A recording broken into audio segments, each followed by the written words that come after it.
Is Bowser stealing my pens? Not anymore!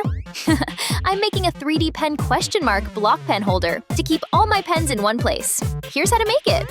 First, the easy part. You're gonna want to create 5 squares, preferably in the classic yellow. Fill in the squares to make solid walls for your blocks. And now you are ready to join them together.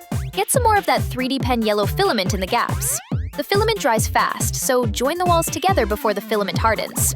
Now you have an almost complete cube. Now we move on to the iconic question marks. I did mine in pink because it looked a bit cuter that way, but white color is the traditional look. I joined the question marks to the block with filament and outlined them in black to make the colors pop a bit more. Now let's make a base of grass for the block. Most of the time these blocks are in the sky, so you can pop them open with your head. But this one is on the ground, so maybe you can toss a shell to open it up. Our question mark block is already open, so we can put our favorite pens and pencils and all kinds of desk clutter in. I did not use a template, so feel free to freehand whatever size feels good to you. It's actually the perfect place to put our 3D pen in when it's not in use, safe from the greedy hands of Bowser. If you want to see more 3D pen videos, like and subscribe.